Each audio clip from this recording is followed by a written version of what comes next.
Jadi ya, yang namanya tuntutan itu adalah kewenangan jaksa. Apapun persoalannya, pasalnya apa, ketika ada persidangan pidana dengan dakwaan, ketika masuk ke fase tuntutan, semua adalah kewenangan jaksa.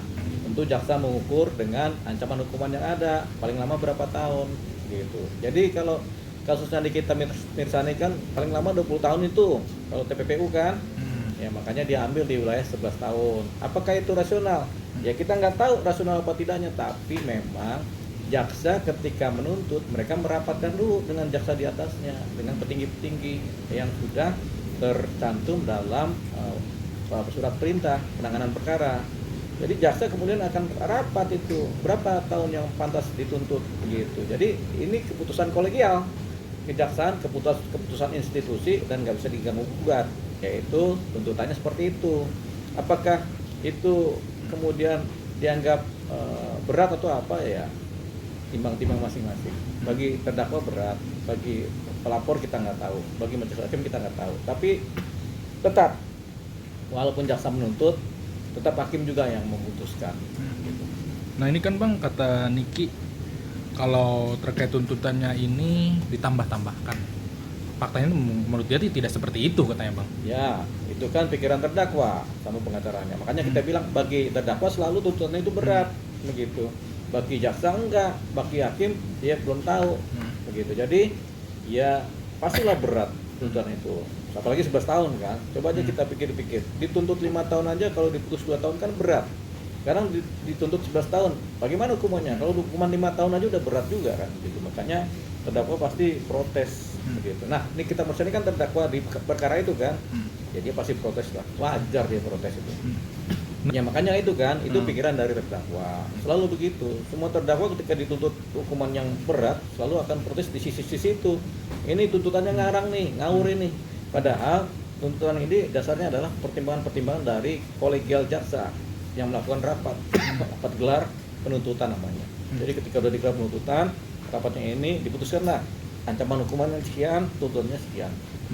Nah ini Bang, dia mempertanyakan dalam wawancara itu kan terkait apa ya, kekayaan hartanya JPU terdaftar, dia minta diperiksa. Mungkin menurut Abang terkait pernyataan itu gimana sih Bang? Ya ini kan sifatnya sentimental sama koinsidental gitu. Sentimentalnya apa? Ya kan tertuju kepada jaksa yang menangani perkara.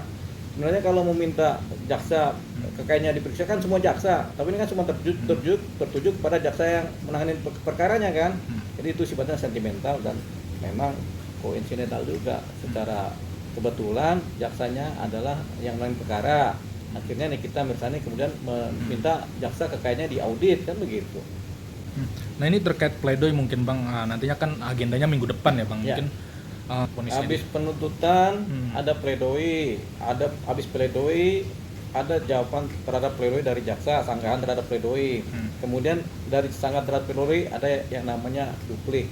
Nah, jadi tuntutan, pledoi, replik, duplik gitu. Setelah itu kesimpulan baru diputuskan oleh majelis hakim. Itu tinggal berapa lama lagi ya? Kalau per minggu sidang berarti minggu depan pledoi, minggu depannya lagi replik, minggu depannya lagi duplik, baru kesimpulan. Kalau ada, kalau enggak langsung putusan 2 minggu setelah itu. Masih ada 1 bulan lagi lah. Kita misalnya dihukum 11 tahun, dituntut 11 tahun. Ternyata hukumannya 7 tahun kan berat buat keluarganya juga. Makanya ada timbang-timbang itu, timbang-timbang kemanusiaan. Mungkin ya hukumannya ya 2 tahun lah atau 3 tahun lah. Itu udah berat banget sebenarnya. Kan kita udah menjalani sekitar 8 bulanan tahanan kan. Ya dikasih lah hukuman maksimal setahun lagi lah, supaya apa? Supaya dia punya posisi ada keluarganya kan begitu kan.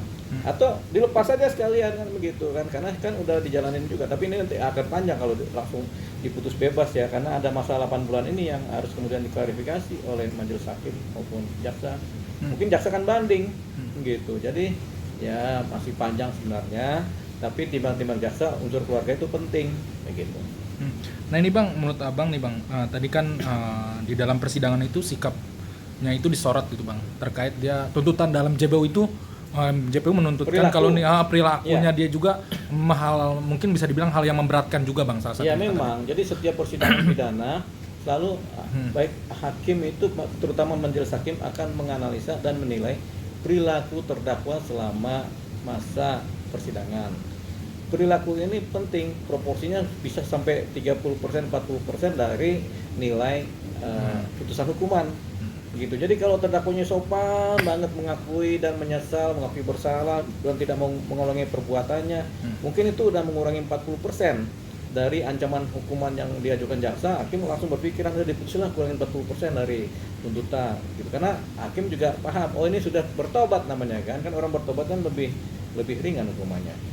Nah ini Bang, soal pernyataan dalam Nikita Mirzani pas waktu wawancara katanya dia menyatakan kalau jaksanya kayak gue banyak yang dipenjara orang yang gak bersalah di situ gitu. Dia seolah menuding jaksa mungkin tidak sesuai itu Bang, istilahnya orang yang gak bersalah banyak pasti bakal banyak di rutan Pondok Bambu itu dengan jaksa yang sekarang dia nuntut dia gitu Bang. Ya itu kan pikiran subjektif dari Nikita Mirzani.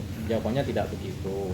Mungkin dari Abang ada prediksi gak sih bakal vonis ini lebih berdekatan dengan 11 tahun, apakah berkurang menjadi 8 tahun atau berapa Bang? Nah, kita nggak bisa baca pikiran hakim lah.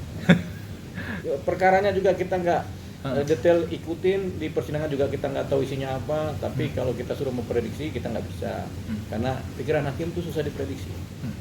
Nah mungkin dari Abang nantinya kalau Mail sendiri nih Abang, berbeda jauh gitu kan. Mail berapa dituntutnya? 7 tahun denda 2 miliar. Ya, ini kan? ada perbedaan padahal kasusnya sama nih Bang.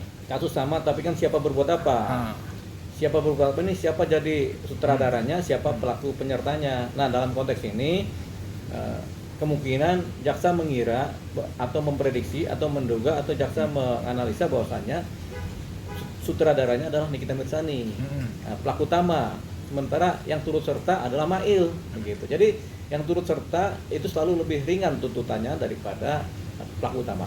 Oh berarti itu jadi alasan utama perbedaan dari Nikita Mirzani sama Mail tuntutannya. Betul. Bang. Tentunya pengacara Nikita Mirzani harus cerdas untuk menganalisa perkara, menganalisa bukti, menganalisa keterangan saksi di persidangan.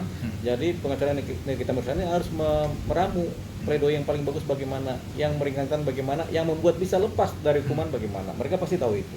Nah, kita ajarinya, tapi mereka pasti tahu itu bagaimana caranya membuat lepas dari hukuman, kemudian argumen-argumen seperti apa yang bisa memberikan hukuman. Itu mereka pasti tahu, karena semua pengacara ketika sudah di persidangan pasti harus menguasai ilmu itu. Nah ini kan denda 2 miliar, gimana Bang? Menurut Abang memang sudah tepat atau gimana? Ya wajar denda 2 miliar.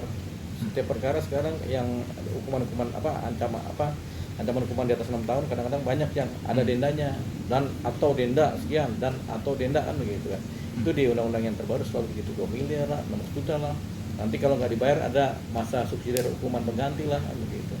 Itu pasti ada begitu.